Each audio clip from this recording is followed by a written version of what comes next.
Hello, you are listening to Deeply Curious. My name is Cody Jensen, and joining me in our new Portland studio apartment is Sarah Jensen, my wife. Hello. In this episode, I want to tackle the subject of freedom. Yes. I've been thinking about freedom for basically my whole life, but specifically recently, been thinking about freedom in the sense of liberation. Right. And we'll get into that in a second, but first, just want to say that Deeply Curious is produced by Christian B. Schmidt and associate produced by Greg and Christy Jensen, with additional support from all of the members of the Jensen AV Club. And if you don't know, or if you want to learn more about what the Jensen AV Club is, it is our Patreon page. It allows anybody and everybody and people like you that want to financially support what we are doing while gaining deeper access and exclusive content. You can do that on our Patreon page by going to jensenav.club. Yes. We've been recently, about every 2 weeks, twice a month, we've been doing a bonus podcast that you can actually go, if you join now, you can listen to all of those, which I think there's 7 or plus. I don't know. I didn't count before I recorded this. So thank you guys for being a part of what we're doing. And if you want to strengthen that, you can join the Jensen AV Club by going to jensenav.club. Yes. So, if you had to define freedom, what is freedom? Oh, gosh. What is freedom to you? Well, it's weird because immediately I say, well, like the freedom to do what I want, but freedom is not the definition of freedom. It's like its own, you just like know it and feel it to me. I don't know that it necessarily has like a definitive definition, I guess. For me, it's just like I know it when I see it or feel it. Right. Well, I think that you did say what I expected you to say, which is the ability to be able to do whatever I want. Yeah. And I think it's interesting thinking about freedom in that way because we think that we have the freedom to do whatever we want. But in reality, we're actually imprisoned by social constructs, as well as our legal system and, all other things.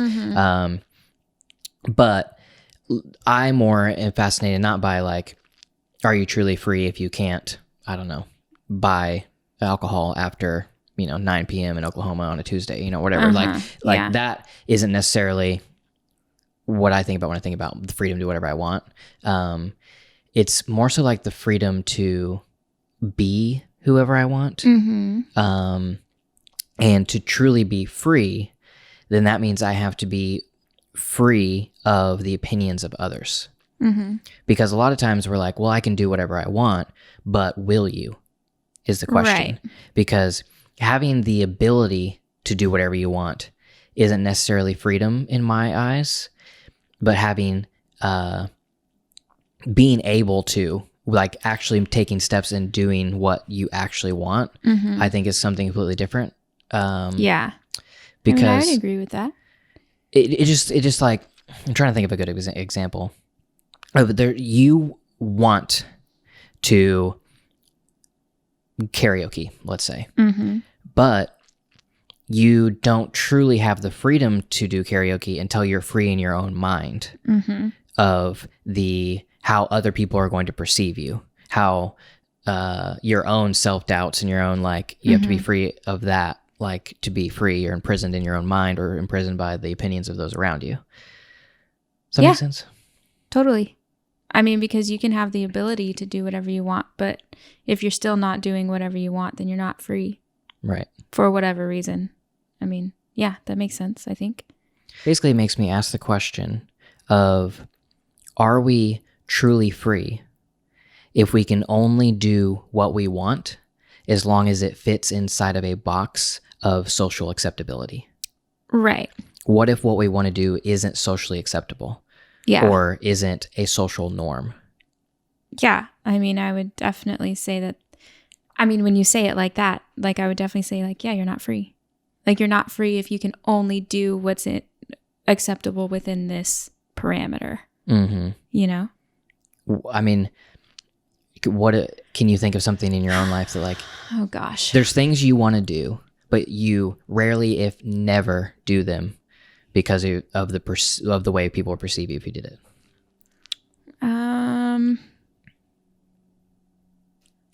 I don't know. I can't think of anything off the top of my head. It's like I mean, what about dance at a wedding? Oh, I don't want to dance. But why don't you want to dance? Because I don't like to dance. Mm. Okay, fine. Because I don't like to be the center of attention, or I don't like to be embarrassed potentially. I don't like people looking at me. Right. And none of that has to do, and all of that, everything you just said would be eliminated by the removal of other people. Well, yes, or the removal of the feeling that nobody's looking at me because I dance at concerts. Right. But I also know that all thousands of everyone else is there to dance. So nobody's looking at you dancing because they're too busy dancing. So like if you remove that aspect or all the people, then yes. So that goes into the question of like, do you feel like you are free to dance? I guess not. No. I mean, like if we're going logically by what we've said the definition is, then no. It's like you have the freedom to dance because you live in America. Right. And you are no longer a part of the Assemblies of God that doesn't allow you to dance. So now, right, like, there's no governmental or like moral body that is saying you can't dance, but yet you don't feel free to dance based on you being somewhat imprisoned by yourself in your mind and by others in your mind, but really it's your perception of others more than anything. Right, because I mean it goes back to that quote that I can't remember who said it. Maybe it's David Foster Wallace about people would stop worrying about how much other people are thinking about them if they would realize that nobody else is thinking about them as much as they are thinking about themselves. Right. You know, it goes back to that. Nobody's actually watching you dance at a wedding. Nobody cares. Or if they see you dancing, they're just smiling. Right. Because if you look at like how you watch other people dance at a wedding, like just think, you're like I never look at somebody dancing really well or really bad and don't grin and think like, oh, look, they're having so much fun. Like that's my only thought about it. It's like, oh yeah, good for them. So if you like, people don't care as much as you think they do, probably. I basically have been on a pursuit of freedom for, I mean, it's really hardcore, I would say like the last 5 years. Yeah. Kind of been my whole shtick because I am, if you're familiar with the Enneagram, I'm the Enneagram 8. And one of our tent poles of personality is freedom. But I've been going through a journey of becoming free because there are certain things that I believe about freedom that are not only countercultural, but they're counterintuitive. In that if I do not feel, freedom from even myself, then I don't feel like I'm free because myself is holding me back. And so have to figure out what those things are and break them and become free of, my own mindset or cultural mindsets or religious mindsets. And then, funny enough, I got to the point within the last few months where I started to wonder if my pursuit of freedom is actually an idol in my life, and that idol is keeping me from true freedom. It's like Inception. Yeah. Because with true freedom, do I think about my freedom? Or do I just have it? Well, I don't know because I don't know that anybody has ever been truly free, right? Yeah. Like if you think about all the definitions of freedom and like freedom from to do what you want, freedom from cultural norms and socially acceptable things, like all of that. I don't know that anybody really knows what it's like to be truly free. Mm-hmm. I feel like for me, this subject of freedom can not be separated from my like worldview of being a Christian, because my Christian beliefs and upbringing so shaped my ideals of freedom in such a way that even if I was to remove God from the equation, my beliefs are still shaped, at least at the core, from being a Christian. And so saying that, bringing that up, because I was about to say that part of the thing with being truly free in my belief is that you have to be free of self to truly be free, and you have to give yourself over to something bigger than yourself before you ever truly reach like pure freedom. Yeah. Because I think that in our minds, we want the ability to do whatever we want. But doing whatever we actually want, what we think we want, it doesn't actually lead us down a path of true freedom. Right. Well, it leads us in a path to freely do as we please, but most of the time to freely do as we please doesn't actually bring pure and true freedom in who we are. Yeah, I mean, I think that's true even if you don't have a faith view or whatever you want to call it. I mean, it's just like how everyone promotes like self-care, like, oh, binge watch that show on Netflix, Self-Care 2019. But like we all feel like crap after we binge watch a show on Netflix. That's not actually self-care. Things that are like good for you, that are going to bring like true freedom, like you say, are hard. It's all like self-discipline stuff. And like whoever wants to do that? Like nobody wants to sit down and write for 5 hours a day when nothing works. Nobody wants to do that. But if you want to be a writer, like you have to do that. Nobody wants to put years into photography practice, right? Into like learning how to make a good photo. Nobody wants to spend decades figuring that out. But like Pulitzer Prize winning photographers, like that's what they do. Like that's what you have to do. You have to have self-discipline in order to do the things that like you really love to do. If you want to be a person who takes care of yourself, you have to exercise.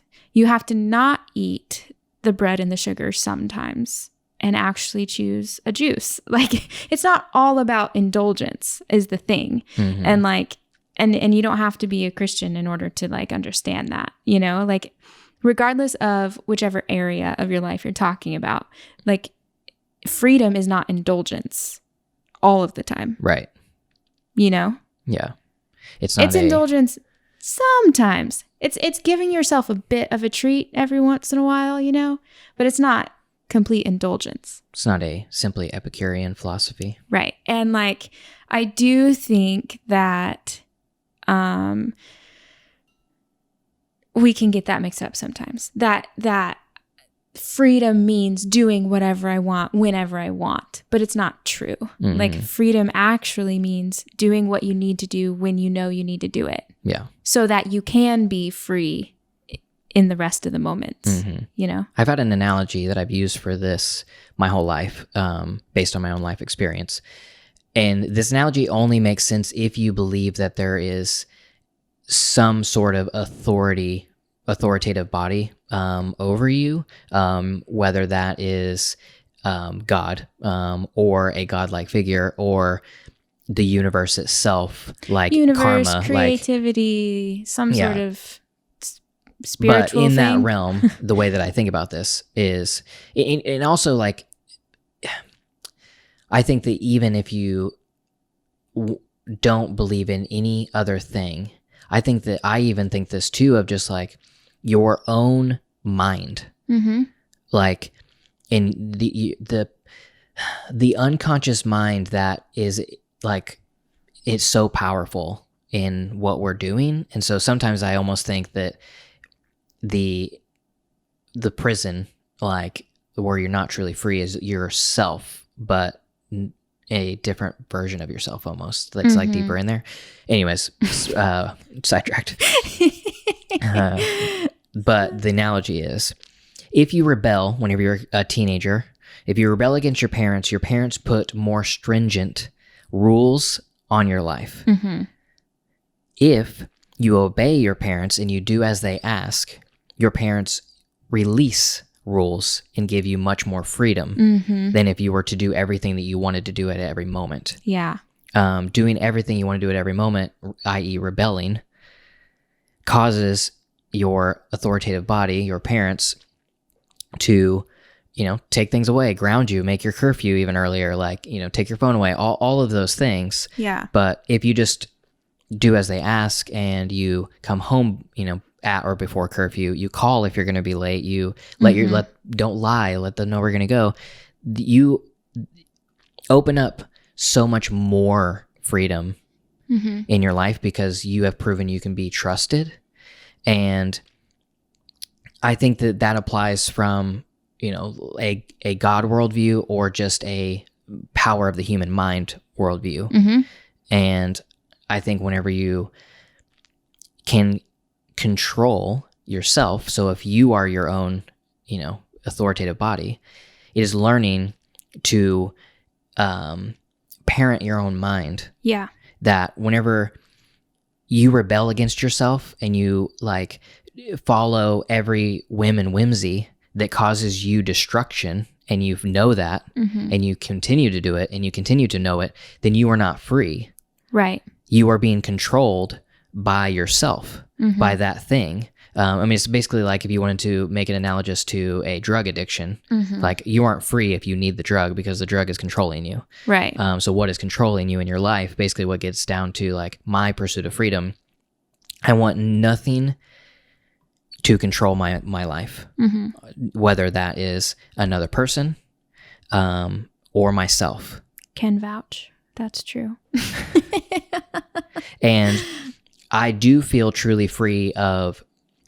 So I would say within the reason I have shifted to thinking about freedom in a more mental sense is because I have felt truly free from other, people. Like I went through a journey of figuring out how to rid myself of the opinions of others and like different things like that. And then some of that's just naturally who I am because of my personality. But I could go to a bar and dance my, night away without ever needing to drink alcohol. Right. To take the edge off. To take the edge off because I never cared walking. I didn't care walking in the door. Right. So I didn't need something to take the edge off for me to feel the freedom to dance. Right. So telling that because I basically felt no pressure anymore by the opinions of others. But I still had a lot of things imprison me in my own. Yeah, imprisoning me. I'd made that one word when I said the first time. Myself. So I've been like going on this journey of like this is actually controlling me. My desire for this is actually controlling me because I can't tell it no. Like I have to do it. It's one of those things being something trivial, but like being addicted to my phone. If I can't tell my phone no in the morning, or if I can't tell my phone no really ever, then I am not free. Right. I am in prison of my phone. I'm being controlled by my phone. I'm not truly free. Yes. Everything comes back to the thing I always say is that like there is a happy medium for everything. And I think that's where you should live. Like, I do think that not being able to say no, that's a really good way of like putting it. Because there are so many things like in life that are perks, like are great, are wonderful little, happy moments of life. But when you let them become more than that, one, they lose their novelty. So they're not fun anymore. And you're doing it because you don't even really know why. You just know you have to. You know what I mean? Mm-hmm. For example, a chai. Like that's still my thing. We've talked about this, I think, several times on the podcast. But like I let it get to a point where I have to get one. And it doesn't bring me joy, but it just keeps me from having a headache. Right. You know what I mean? Relapsing. Yeah. Yeah. It's not positive anymore because I know that I need it. Mm-hmm. You know what I mean? Yeah. Yeah. Your phone is exactly like that. Not you specifically, Right. just generally. Generally, yeah. Yeah. And I think that it just gets like, for me, because of my Christian worldview too, like I get into like these, am I free of, pride or, and no, like all of those things are lifelong pursuits. And, Right. I don't know if you could ever rid yourself of like certain things like pride, like Right. to be truly 100% humble. Mm-hmm. Like, I don't think that's possible. it's like, it's not that we shouldn't pursue it because I am like that is a pursuit, but I also know it's there. I don't think there's ever a 100%. I think that it also comes in waves as well. In that throughout my life, I have been more free and less free in my mind. And a lot of that in my experience has been based on my pursuit of Jesus. That whenever I am unabashedly pursuing like a deeper relationship with Jesus, then I am more free. I'm sacrificing my human desires for something that is much greater than myself in pursuit of these qualities that typically are not human nature. And especially to possess all of them at once is never human nature. But whenever I am truly pursuing those things, and before I go much further and confuse people by saying those things are, to me, the fruits of the Spirit. The fruits of the Spirit are love, joy, peace, patience, kindness, goodness, faithfulness, gentleness, and self-control. And those things are not generally human nature, but I have found in my own life when I pursue those things over what I truly want to do, it leads me to being truly in the true sense of free in my mind. I'm not imprisoned by anything. I'm not like, and also generally my external life goes much smoother, but my internal life also goes much smoother. Well, I think there's something to be said about the idea of just like, I know it sounds kind of cheesy or cliche or whatever, but just like literally letting things go. And like, it's like how everybody talks about how they wanted to be in love so bad, but they didn't actually find love until they quit looking for it. It's like that idea is like just living like with everything so loose. And just like understanding and like going with the flow kind of, I guess, is like, I don't know. It just is better to live that way. Like when you hold tight to something and you feel like you're fighting to like hold on to this idea of freedom or whatever, like that's when like you can feel everything around you crumbling, But when you're like, fine, whatever, just let life do its thing and I'll just see where I land. Like you usually land exactly where you should, I don't know. I think like an analogy or picture that I get whenever you were talking about that is the holding on aspect. Yeah. Is the part that is not free. You're holding on to what you want. And whenever you're holding on, your hands are clenched into fists. And that is not, you are not truly free to pick up and grab the things that you need because you're constantly grasping at the things you want. And so to me, the picture of living in true freedom is open hands, completely open, not holding on to anything, and free to grab everything. Yeah. Yeah, exactly. You just kind of like go with the flow, and like what life brings and what it doesn't is great. Yeah. And it might sound a little hippie, I don't know, but that's kind of how I view things. We live in Portland now. But continuing on the subject of freedom, something I recently read really sparked my brain, and I was thinking about it a lot. Still thinking about it, which is why we've had maybe like 7 or 8 conversations about it. Yes, and which is why we are talking about this right now. Yeah. So I recently read an essay by a guy named Mark Grief in his book Against Everything.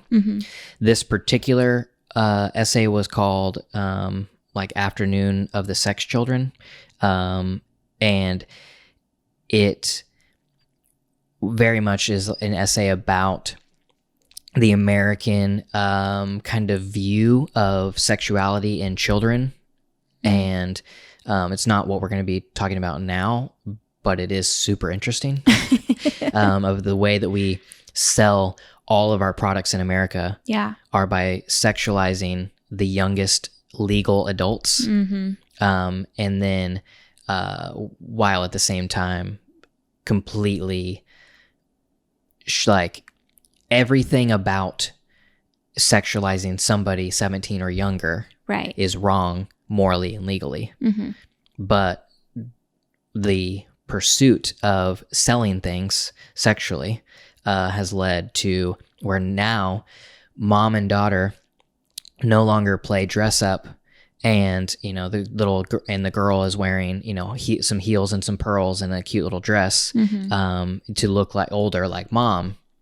Now dress up as mom dressing into the way a teenager would look, and the overly sexualized bodies and like but within all of that conversation, highly recommend the read. But that conversation is crazy interesting, but specifically the one I want to talk about is something he gets into about liberation versus liberalization. And before we get into liberalization, want to basically give you the actual definition of liberalization, because of the term liberal is associated with a political party and associated with a political set of views, and the economic sense of liberalization is not it's not a political party thing. A liberalization is the process whereby a state lifts restrictions on some private individual activities. Liberalization occurs when something which used to be banned is no longer banned, or when governmental regulations are relaxed. Economic liberalization is the reduction of state involvement in the economy. So to liberalize something is to basically remove regulations or rules that once were in place, and typically it is done for economic stimulation, and most of the time it's to commercialize something that we previously deemed unacceptable. Prime examples of that would be like beer, alcohol. It's like before banned, and then it's like, well, we could make a lot of money off this. And then obviously there are tons and tons of things after that, and that doesn't include just things for market either, but a lot of times it does. So just wanted to center ourselves or align ourselves with what that definition is, because if you don't know that, it can make the next part confusing. So in his essay, he's talking about sexual liberation is essentially like an overarching theme of the essay. But then he starts talking about if we are truly sexually liberated, or just sexually liberalized. Mm-hmm. And there is a really good part of the essay that I'm going to read, and it is a bit long, but I think it's so good that I think it needs to be read. Okay. Liberation implies freedom to do what you have already been doing or what you have meant to do. It unbars what is native to you, free in cost and freely your possession, and removes the iron weight of the social interdiction. Even in the great phase of full human liberation that extended from the 1960s to present day, however, what has passed as liberation has often been liberalization. Liberalization makes for a free traffic in goods formerly regulated and interdicted, creating markets in what you have already possess for free. It is a way of making your possessions no longer native to you at the very moment that they're freed for your enjoyment.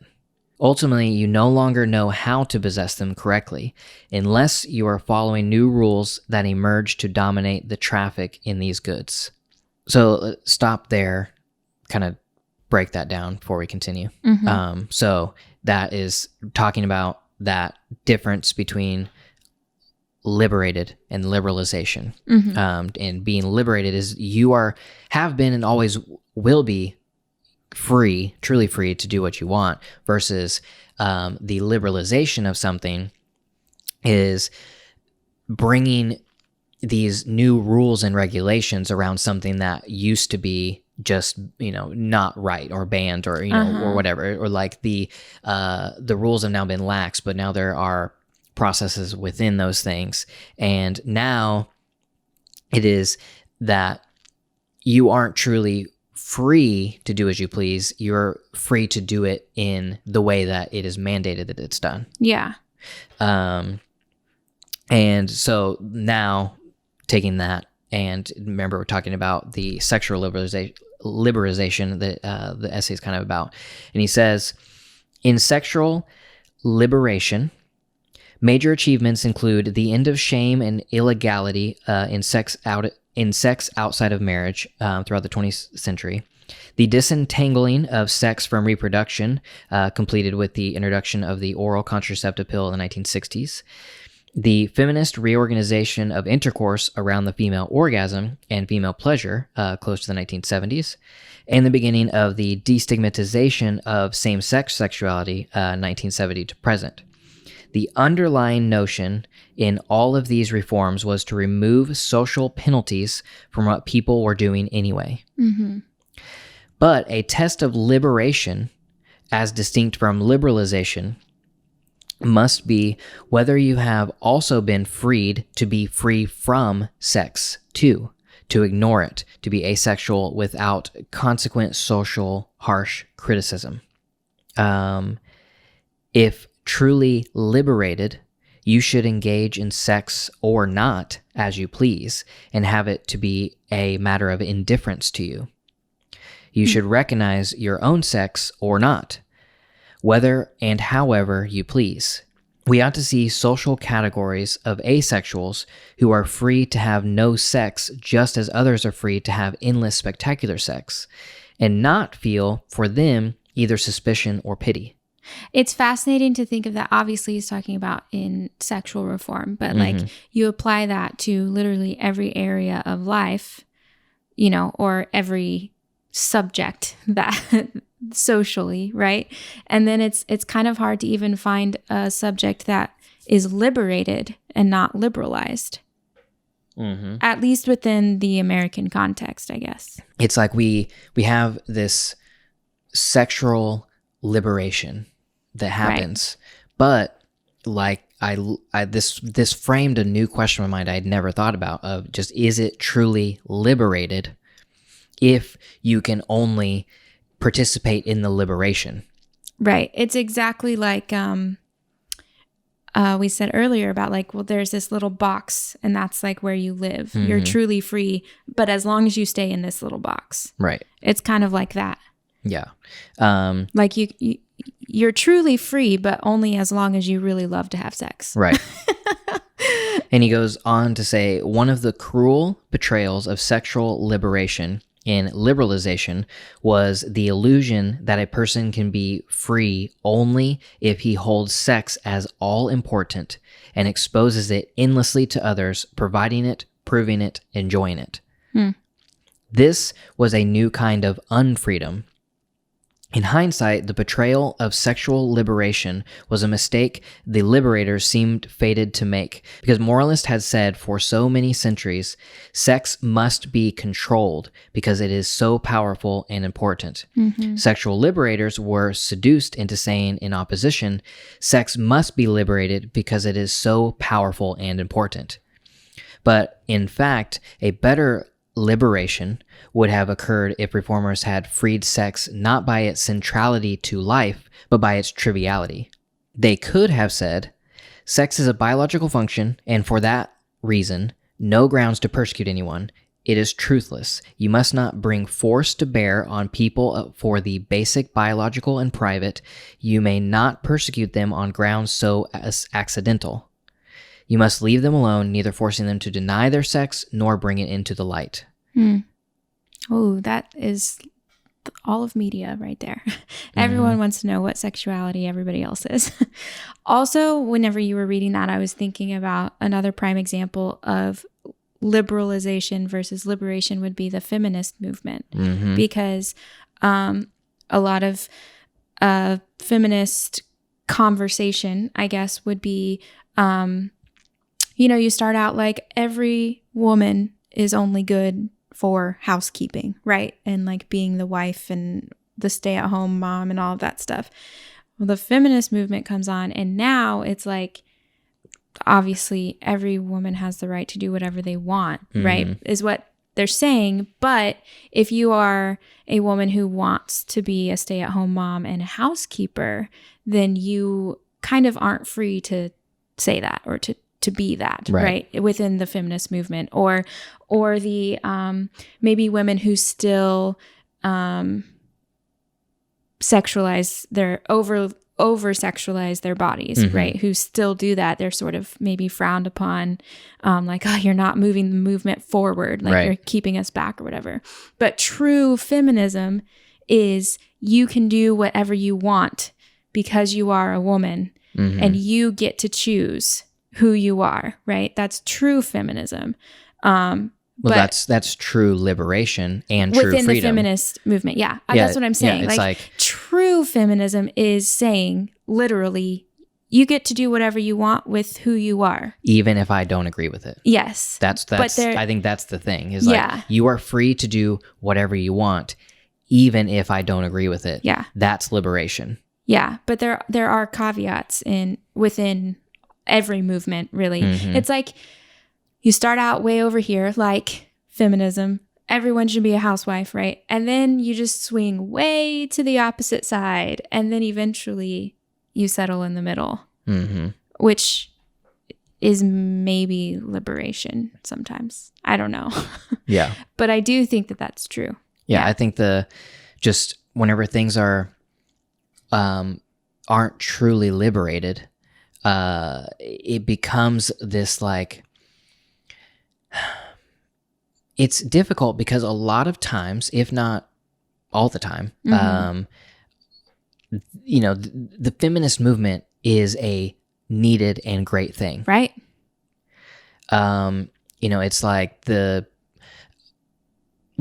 green movement is a needed and, like being a vegan, let's say, is a great thing. But whenever you aren't being a truly free person, or in these movements there is not true liberation, it's like, okay, we are for women to be able to make their own choices over their own bodies, of their own lives, unless they are doing anything that we feel hurts the cause of feminism. Right. And then that's no longer truly being liberating women, because to truly liberate women would be that you are perfectly okay for them to make the choice to be a stay-at-home to say mom. Like, you want to be a homemaker, wonderful. Yes, you have that choice. Yeah. Or also, I thought about this yesterday because we went to a restaurant and there was a TV playing this show that was like on a men's channel, obviously, with basically a bunch of sports things going wrong. So cars, crashing and just, all the things that disasters men like to watch. Yeah. But it was intercut with like girls in bikinis, on four-wheelers. And I was just like looking at this thing like, what is this like, I had so many questions, but one of the questions that I had about it was, it's interesting thinking about like the feminist movement and all of that in this context of like, but there are still women who are wearing basically nothing on a TV show geared towards men to obviously objectify their body. But then I was like, but if they are truly liberated, then it shouldn't be talking about what they're wearing on this show. Right. And more so like they are free to do that. And it's like men should learn to respect should learn to respect women. Versus the opposite of like, don't do that because that makes men not respect you. Right.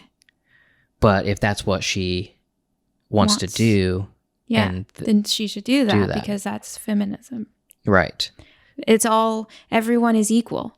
Yeah. That's all feminism is. But it's confusing. Yeah, I was like trying to wrap my head around everything, but it's like if you're truly liberated, then you are free to do whatever you want, regardless of what anyone else thinks. Right. Yeah. And if that's what you want, now obviously I think you can, the argument of like the system put in place by men to make money, and these women may feel compromised in some way to have to do this to make money, right? et Different cetera, conversation, etc. But the exception proves the rule, essentially. Yeah. But one thing within this context of liberation versus liberalization is I was thinking about like California. It's like you're free to be who you want. New York City, free to be who you want. But then I was thinking, but again, it goes into this like you are free to be who you want as long as it's in a generally socially acceptable way in this region. And it's like in LA, let's say, you're free to be who you want, as long as that person recycles. As long as that person, doesn't overwater, whatever it is. It's like, you're free to do what you want, but you have to live, a certain way that is the social norm of this place. Right. That would be kind of like New York being like, you're free to be who you want, except a Trump supporter. Right. Like, yeah. Like, do whatever you want, but if you wear a MAGA hat around here, exactly. It's like, is it a truly liberated place if there can't be all views living amongst each other in freedom? Yeah. The answer is no. Yeah. And there isn't a truly liberated place in America, maybe even in the world, but definitely not in America. There's no true liberated place. Right.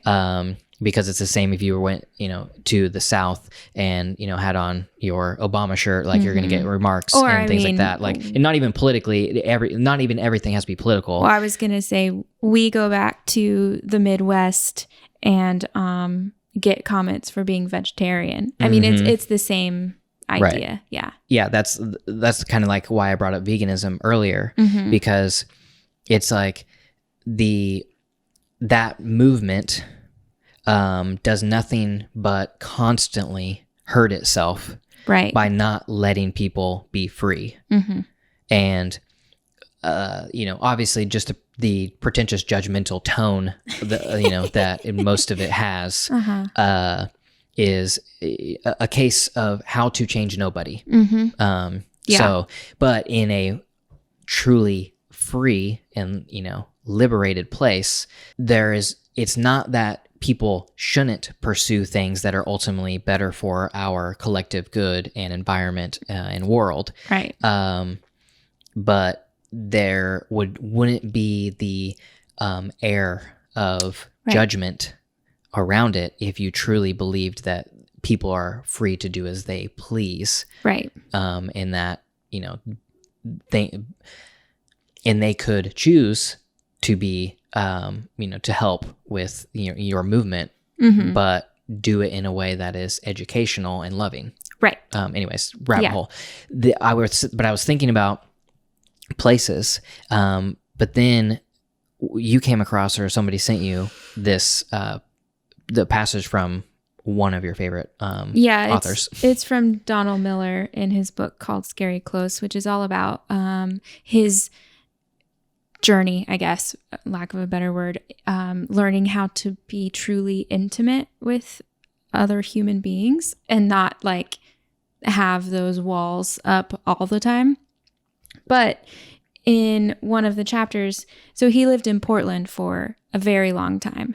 And he kind of mentioned just the, I guess, vibe of Portland. And like, there's just the things you always hear about Portland, about how there's all kinds of people here. And then he mentioned a couple other cities. So I figured I'd just read the quote. It's a sort of long, but kind of makes sense. Anyway, he says, I never thought I'd leave Portland. I loved that city. There's a spirit of freedom in Portland you can't find many other places. Austin has it a little, and Boulder has it, and Nashville is glowing with it. It's not just a hippie thing either. It's something other, a feeling everybody else in the country is being corralled into buying just a few kinds of clothes, a couple of different records, and watching the same television shows. While in these rare cities, these bastions of freedom, people have turned off their televisions to realize there are more than binary options for us to choose from. We don't have to be either conservative or liberal or religious or atheist or divided into this or that categories. We can be ourselves, a conglomerate of nuanced beliefs and opinions, which I think is a really great definition of liberation.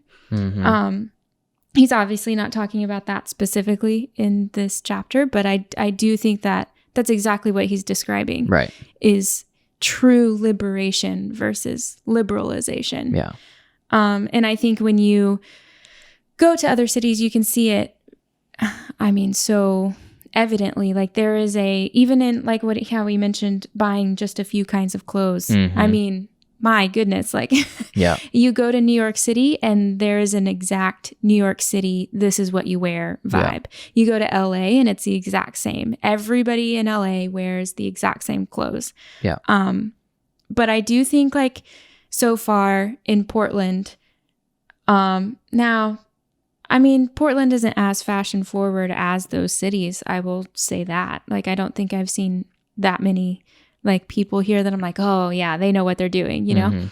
But I have seen every style so far and not just the same one over and over again. So I think that's true so far. Yeah. And I mean, I don't think that any of those cities are complete and truly liberated. Right. Because again, they're still in America. Yeah. And they still, will lean one way or the other, on a political spectrum, on a religious spectrum, things like that. And some of them will be like, I mean, I think Portland would definitely lean more on the, well, I was going to say Portland would lean more on like the agnostic, like just every, like a more of a like a religious liberated, like liberated religiously, because like you're free to do what you want. But I almost feel like Portland may lean more towards the atheist side of like, it's a little frowned upon to be religious versus, being ambivalent, whatever. Yeah. Whereas in New York, I think New York is way closer to being religiously liberated. I think that there is everyone is very, very open to religious beliefs. Yeah. And- I would agree with that statement. I felt like because there are so many religions, I guess, in New York City, because there's so many people. I mean, like New York City as a city celebrates Christmas and Hanukkah and Kwanzaa in equal amounts. Like that's just, I do think that might be true. But in other ways, New York is liberalized, but not truly liberated in ways of life, like how to, the philosophy of lives. Yeah. I would also say probably even in the like the essay was saying, like sexually liberated versus liberalized. I would say New York is liberalized. Yeah. Not liberated. Yeah. Yeah. Same like politically. I'm sure there's other things I haven't really done a deep dive thought on that, but just there is a certain amount of extra like truly liberation within those cities that he named, like a Portland and Austin, Boulder, that where it does feel as though you are really truly allowed to be yourself. Yeah. Like be whomever. Right. And be however quiet or however outlandish that is, you can be it. And generally the community accepts. Yeah. They're like, oh, that's what you're going to do? Cool. Like, I do think that that's the general vibe in Portland, at least, is like, oh, cool. Yeah, you do you. I enjoy it so far. I think it feels very casual, probably because there's not a lot of pressure, right, to be, the quintessential New Yorker or whatever. Like, because it's not like a city of people trying to impress everybody else. Right, they're just trying to live their life. Yeah, true. And whatever brings you happiness and contentment, you do you, brah. Yeah, exactly. But it's in a New York, LA situations, that is going to be way more of like you are far from mentally free of comparison, constant like beratement of comparison and success and social ladders and everything else. Yeah, like I like what Donald Miller says, like, you can be yourself, a conglomerate of nuanced beliefs and opinions, because that's what every single person is. You are not Republican or Democrat or religious or atheist. Like, everybody is a mixture of everything. Right. And I think the more we can understand that, the more liberated we'll become. Right. And like to truly believe, to look at somebody who just told you who they are, whatever that is, and say like, cool, instead of, or maybe even ask questions, like just be interested in how other people live versus interested in how other people should live. And then that's liberation, I think. I also think my new favorite word over the last 6 months is nuance. Yeah. Yeah. Yeah, there's a nuance. Probably because we're so divided right now that it just feels like it's not fair to anything to call it like everything is either good or bad, and that's just not true. Like, right. And it basically goes like nuance is essentially the opposite of binary. And like Donald Miller said, like things are not binary. Yeah. There is not right, wrong, like left, right. There is all sorts of nuance, all sorts of different, shades, and 50 a conglomerate of your 50 shades. It all comes together to make you, and you are never in like 100% agreement with another person. And so to like make all things binary of like right now, because America is so politicized. And we are now, I don't feel like we ever got out of the political cycle of the last election, but we're heading into another one. We're still there. And so it's like everything like is constant, and it is broken down into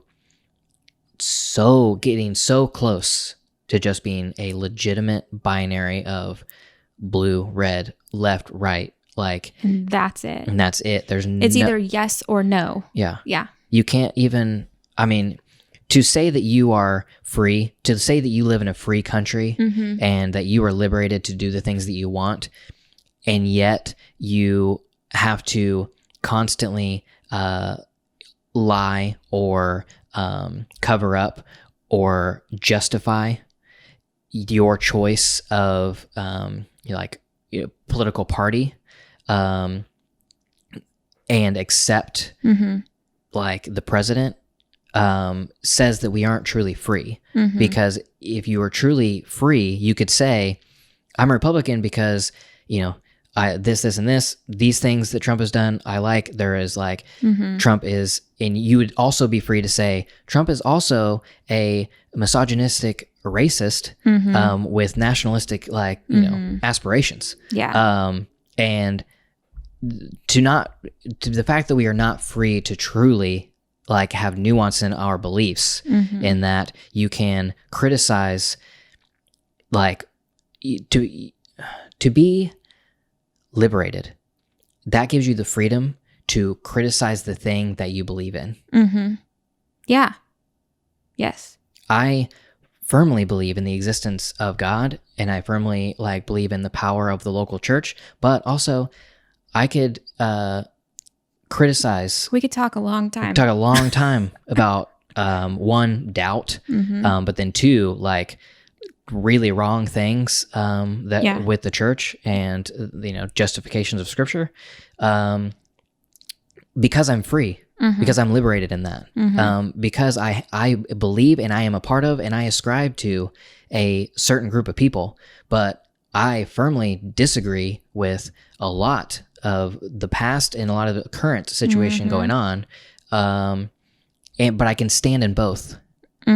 I can be both because I am liberated in that. But if I was imprisoned by that, if I was just liberalized, if it was just liberalized that I can be free to choose what I want, but since I do believe and since I'm a part of the group, I have to abide by all that is socially acceptable within. Yeah, I mean, I would say on a certain level, like if we're talking about church and whatever, especially like where we came from, or the area of the country that we came from, it is not liberated. Nobody is liberated to say, like how you were just saying, you are liberated just because you have gone through, figured out all your stuff. But you're not liberated to be that person. Like the church would be liberalized because if you're a Christian, you're Republican, and that's that. If you're a Christian and a Democrat, then you're not a Christian. Right. that's like kind of the belief right now. So it's not liberated. You are liberated in that, but generally speaking, it's not a liberated place. You are free to be a Christian and not be a member of the NRA. Wow. It's shocking.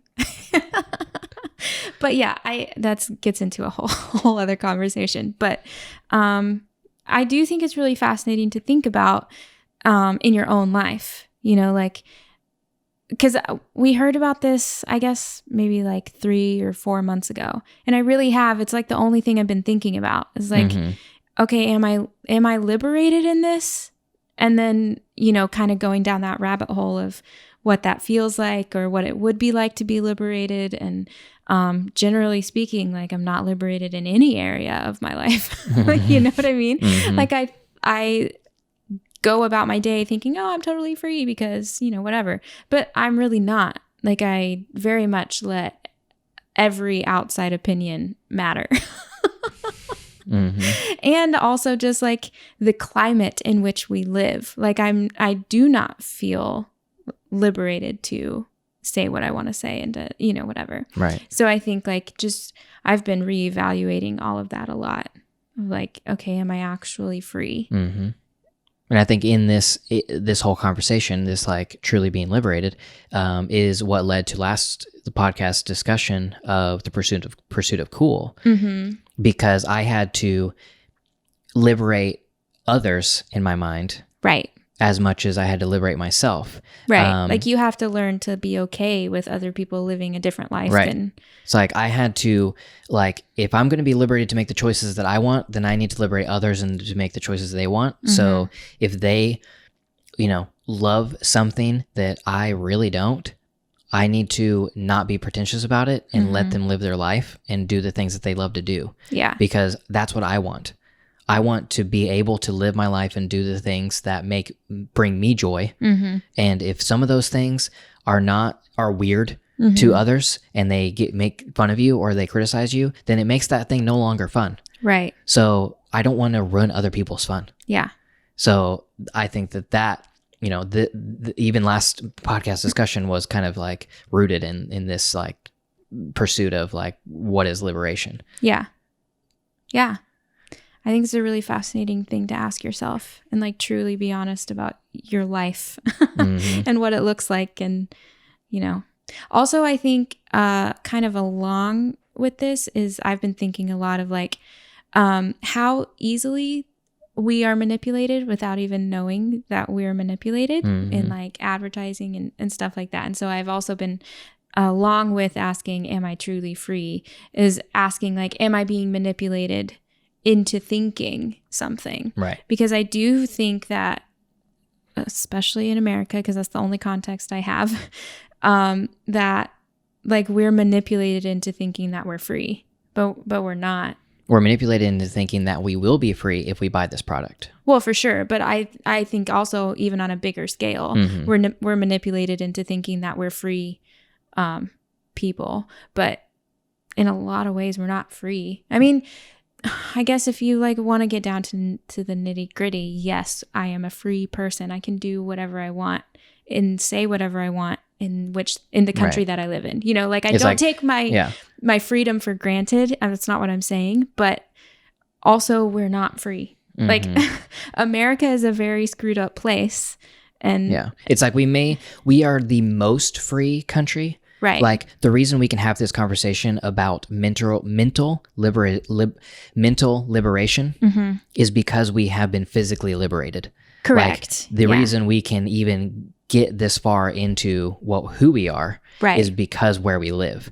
But for example, that doesn't mean that we cannot progress further or criticize like because I also think like if you aren't a white male in America, then you are not as free as white men. Like that's the truth. And so I think, sometimes we can be manipulated into thinking that we're free, but we're really not free. And like, what do you need to do in your own life to make yourself more free? Yeah. Yeah. Yeah, and I think that like the manipulation question for me always really comes back down to capitalism and advertising. Yeah, I mean that's a big part of the conversation. It's like, do I want this thing? Do I really want this thing because I have the freedom to want it, right? Or because I was manipulated into thinking that my freedom will be bought, right, with having this thing? And freedom could be like freedom from boredom. Yeah. Freedom from, whatever it is, but it's selling the idea that you will, it'll make your life better or it'll give you more freedom whenever ultimately you were more free before you saw the commercial. Well, I think a really good example of that, not even just like products, but like the selling of travel, I feel like is a big, I guess, manipulator, but also just a true sign of liberation versus liberalization. Because if somebody isn't a person who is into traveling, then they're sort of frowned upon. Like, you're a millennial American. Like, you should be going all over the world to find yourself or whatever. You know what I mean? Like, there's definitely this like vibe of travel. But I was reading a book recently, that's why. And the author of the book hates to travel. like they hate it and they don't get creative freedom from it and Mm-hmm. you know, whatever. And I was just thinking how fascinating that is, because that's not an idea that is sold. Right. And so I think there can be this pressure about an American lifestyle that we portray, that we sell. Mm-hmm. And if you don't fit into that lifestyle, then you feel like, you know, you don't belong. You know what I mean? Mm-hmm. And I think like it flows into literally every idea and every area of life. And it's just fascinating to think about. How is it affecting you? Mm-hmm. Yeah.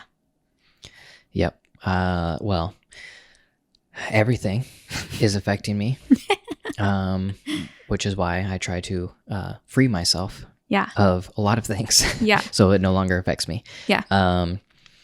But I think we could continue talking about this for a long time. Mm-hmm. So before we get down another rabbit hole, I will end it here. Yeah. Thank you guys for listening to Deeply Curious. Hope you enjoyed this conversation. If you did, hit us up on Twitter or wherever else you can contact us. Instagram. Yeah. Social medias. All of that is linked in the show notes or in the description of the YouTube video if you are watching. Thank you.